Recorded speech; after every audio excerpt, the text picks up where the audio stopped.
Hi Pisces! This is Pisces Hub. Welcome to my channel. So for today's video, gagawa tayo ng daily reading for Pisces para sa araw na ito. Okay, so alamin natin kung ano mga posibleng mangyari for Pisces, mga gabay, mensahe, advices ng ating tarot card for Pisces para sa araw na ito. Okay, this is a timeless reading po. So kahit anong araw, buwan, taon mo to napanood, basta tumasayo, take mo lang. Okay, so reminder lang na ito ay general reading Pisces, so pwede pong mag-resonate sa'yo, pwede pong hindi, okay? Pag hindi po tugma, huwag pong ipilit. And again, this is a timeless reading, so kahit anong araw, buwan, taon mo ito napanood, basta tugma, take lang, okay? And welcome po ang lahat ng gender, babae, lalaki, LGBT, ay pwede po sa feminine or masculine na energy. Kahit sino po, pwede po sa lahat, okay? So, ano po yung mga posibleng mangyari po for Pisces para sa araw na ito? Mga gabay, mensahe, mga posibleng mangyari for Pisces para sa araw na ito. Ano po yung mga advices niyo po, mga gabay niyo po para kay Pisces para sa araw na ito? Oh, wow! Ace of Wands. There's something na parang opportunity or posible meron itong connection sa hobbies, talent mo, Pisces. Pwedeng mahilig ka mag-drawing, magpinta. Pwedeng ito ay opportunity for your artistic side, okay? Para siyang offer for you na magagamit mo yung talento mo, Pisces. Pwede pong ganun, okay? Or kung hindi naman to about offer, it is also signifies as someone na merong attraction towards you, especially physically. Okay? Kumbaga, there is someone na magko-commit sa'yo ng isang, it's either parang connection, okay, na merong intense na energy coming from this person towards you, okay? Kasi ang Ace of Wands also represents as parang attraction, okay? Fiery, parang ganon, okay? Sobrang init. Pwede pong ganon. Kung hindi naman about attraction, passionate, or something like physically, or alam mo yun, na commitment coming from other person, it is also signifies as offer, okay? Opportunity, lalo na kung magagamit mo yung mga kamay mo, most of the time, Pisces, okay? Yung artistic side mo po. Pwede pong ganun, okay? So, ano pa? Pwede pong you're dealing with the fire sign, Aries, Leo, Sagittarius. Okay? So, ano pa po yung mga posibleng mangyari? Kanino po ito nanggaling itong Ace of Wands na ito? Ano po yung mga gabay, mensahe, mga advices niyo po para kay Pisces sa araw na ito? Okay. Oh, wow! So, there is someone from the past, Pisces, na merong malakas na attraction coming from this person, okay? As I said kanina, yung in-explain ko po, kahit ano man yun, commitment or offer, this is coming from someone na kakilala mo na, okay? Kakilala mo na, meron ka ng connection nito sa taong to from the past. Kasi Six of Cups is a card na merong connection na galing sa past person, Pisces, okay? It's either this past person will try to connect with you, okay? And mararamdaman mo yung passionate, yung intense, yung posible meron itong connection din about physically, sexually, pwede pong ganun, okay?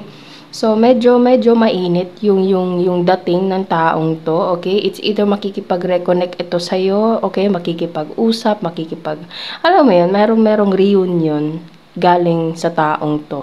Okay? Or kung hindi naman about sa ganon, as I said kanina, there is someone, it's either pwedeng ito ay kakilala mo from your past, like childhood friend, pwedeng workmates, pwede pong ganon, mga kakilala na pwedeng meron siyang i-offer sa'yo, pwedeng pareho kayo magtatabaho doon, meron kayong gagawing project, mga ganon po. Okay? Basta merong connection sa past person, Pisces, especially this Six of Cups right here. So, ano pa? Ano pa yung mga posibleng mangyari po for Pisces para sa araw na ito? 9 of Cups. Wow, from 6 of Cups to 9 of Cups. There's something na fulfillment sa connection na ito, Pisces. Mapa-career, mapa-opportunity, mapa-commitment, relationship from someone from the past. It is something like ma-fulfill yung pangangailangan, especially kung emotionally, kasi puno tayo dito ng cups, kumbaga magiging ma-enjoy mo naman to, Pisces, feel ko naman, okay, kasi meron tayo ditong 9 of cups, which is fulfillment, okay, so maganda siya for me, yung dating ng Ace of Wands na nandito coming from someone from past. It is makes you feel like fulfilled, okay,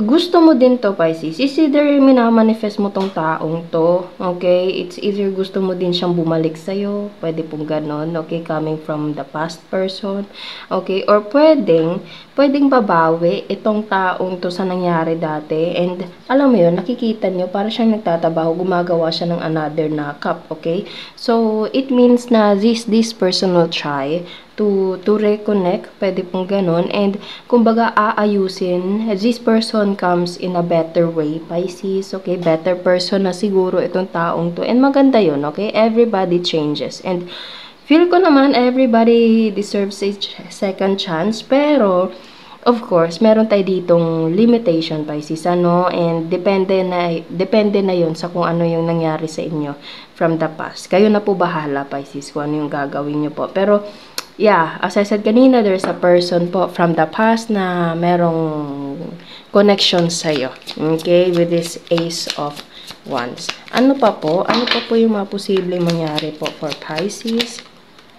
Para sa the Fool. There's the Fool card right here. This is a new beginning, leap of faith. Yes, this person will try to, alam mo yun, baka sakali, Pisces. Okay, baka sakali meron pa. Okay, and saglit, meron tayo dito. The High Priestess. Yes, this person or you is parang nag-evolve into a better person, Pisces. Kumbaga, pareho kayo naging maayos, pareho nyo ng, kumbaga, nagkaroon kayo ng wisdom sa kung ano man yung nangyari dati. Pwedeng kanya-kanyang buhay kayo, okay, and this person will try to reconnect with you, or pwede meron siyang i-offer sa'yo, Pisces, and gusto mo din to, or magkakaroon ka din ng fulfillment coming from this person, mapatrabaho, mapa-career, mapa-love life, mapa-relationship, mapa-commitment man ito, okay, and there's a leap of faith, okay, baka sakali, pwede pa, okay, baka parang meron pang second chance. Although this Fool right here is a fresh start, pwede pong ganon. Pero pwede naman siyang second chance na gusto nyong magsimula ulit into a beautiful journey together with this person, okay? And both of you, or pareho kayo, or alam mo na meron kang kutob galing from this person, or alam mo na on how to handle this person, this situation, or pareho kayo nag-evolve, Pisces. Kasi the High Priestess is someone na, kumbaga, more intellectual, intuition, okay, kumbaga, marunong makiramdam, marunong, alam mo yun, maano na siya, maalam sa mga bagay-bagay, hindi kagaya dati po, okay? So, there is a specific person, especially from past person po, Pisces, okay? Bottom of the deck is King of Pentacles. Pwedeng ito yung nanggaling from masculine energy, Earth sign, Taurus, Virgo, Capricorn, Pisces, okay? 6 of Cups, Water sign, Pisces, Cancer, Scorpio, and Ace of Wands, Fire sign, Aries, Leo, Sagittarius. Okay, so there is someone, it's either meron itong connection sa trabaho, ayan, nagbibilang siya ng pera, Pisces. Okay, so pwedeng meron itong connection, as I said kanina, sa offer. Pwedeng ito a new project for you and this person, pwede po. Okay, pwede new journey, new venture, okay, new path na tatahakin kayong dalawa ng taong to, okay? Or pwedeng love life, pwede ding romantic, pwedeng fiery, passionate something, commitment coming from this person, Pisces. Okay, so kuha tayo ng mga initials, random words, kung sino or ano po yung mga konektado for Pisces para sa araw na ito. Okay, mga initials po, mga random words na posibleng konektado para kay Pisces. And this person, there's a letter O. Ano pa?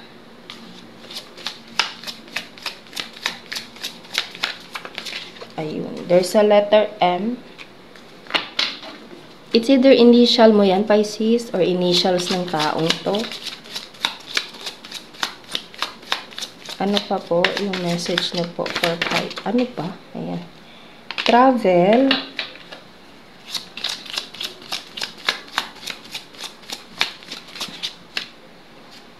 N. Nom. Mon.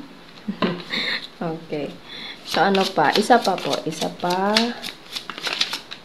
Ayun, ang dami.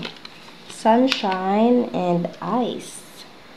Okay, so yun po ang ating reading for Pisces para sa araw na ito. Naway nagustuhan niyo po. Huwag niyo po sanang kalimutan na mag-like at mag-subscribe po sa ating channel. And click the bell button, Pisces, para ma-notify po kayo sa next videos na i-upload natin. Okay? So, thank you, Pisces, and God bless!